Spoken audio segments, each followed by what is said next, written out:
Hey there, this is Gene with the Fastway team.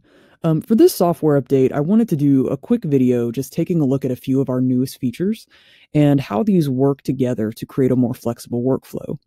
Specifically, we're going to focus on our new tax code groups feature, along with a number of changes we've made to the way products can be set up on orders and quotes.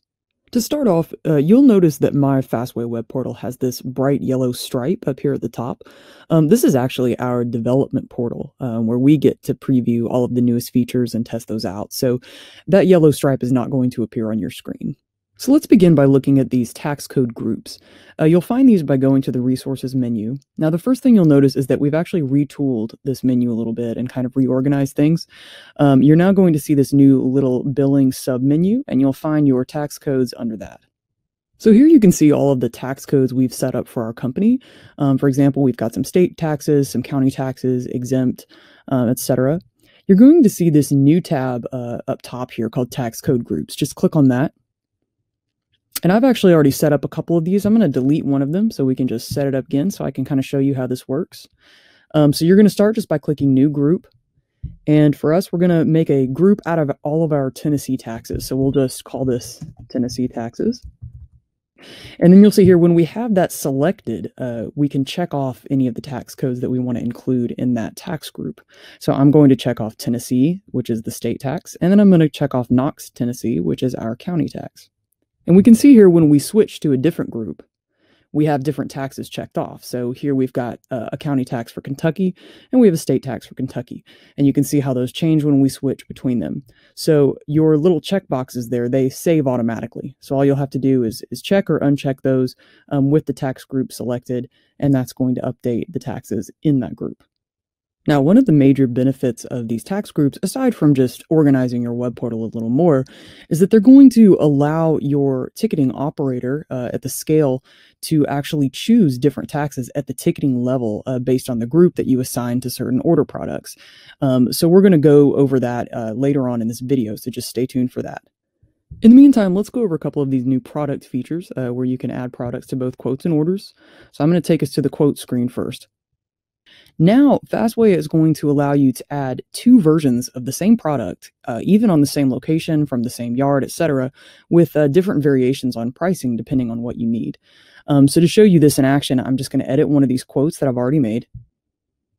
So I'm going to go ahead and add a product. Okay, so I'm choosing my product. I'm going to just use the Knoxville location and this yard 1. And then for the product, I'm going to choose this concrete sand.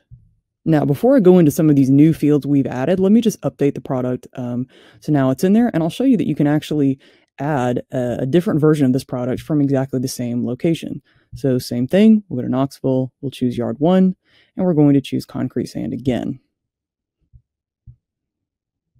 So now Fastway is going to let you essentially add that product twice.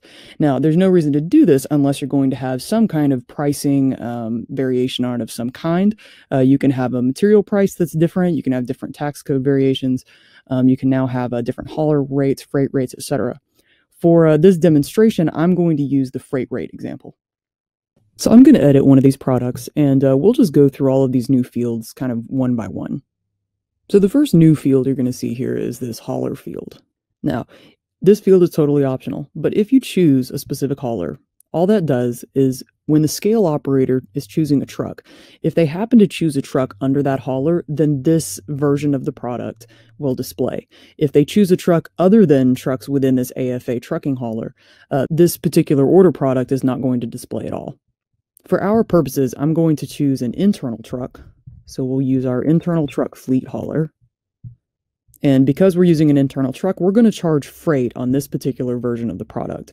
So under pricing description, to kind of give us a reference and also cue our scale operators, we're just going to type with freight.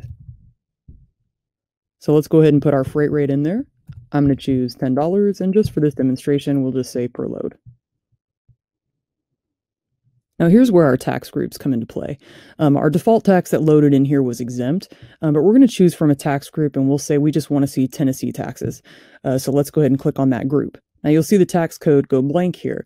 We have to still choose a default tax code that's going to show up, but because we loaded in a tax group, our scale operator is still going to be able to choose while ticketing per ticket which actual tax they want to use.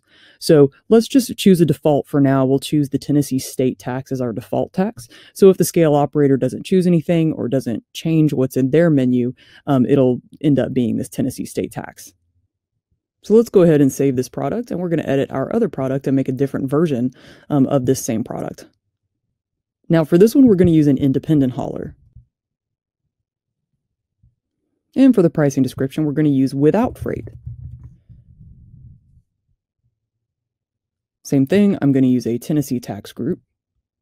And for the default code that loads in, we'll just use the Tennessee state tax. And our operator, of course, can choose the county tax if they'd like. And let's go ahead and update that product. And we'll go ahead and save and close this quote.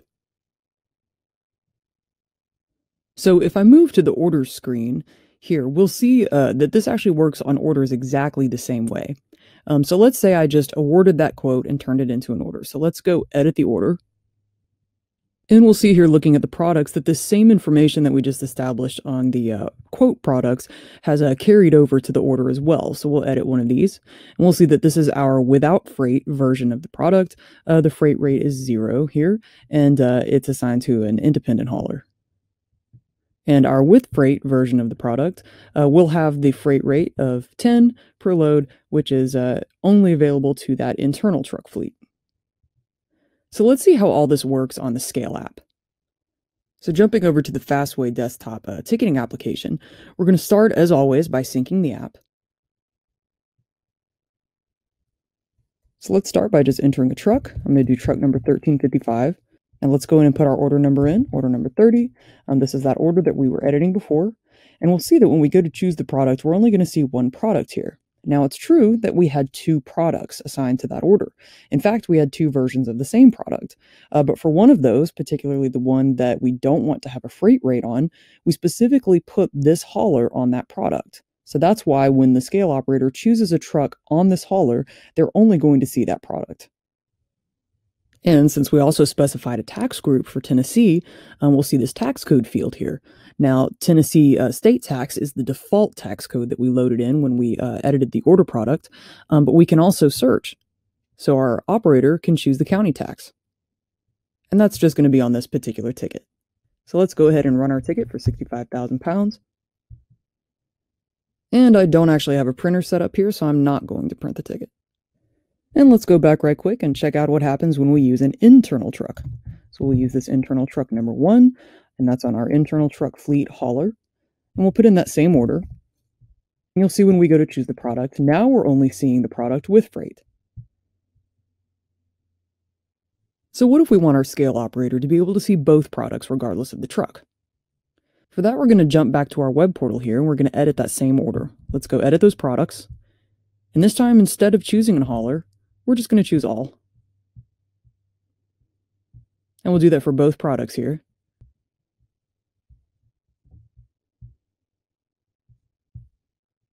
And we always have to hit save. Then we'll jump back to the Scale app and sync it. So this time, let's just choose a random truck. We'll see when we put in order number 30. We now have access to both products. And that concludes our walkthrough for the tax code groups and new order product features. As always, if you have any questions, you can go to our website at tacinsight.com or fast-way.com and just click on support at the top. Thanks so much for watching.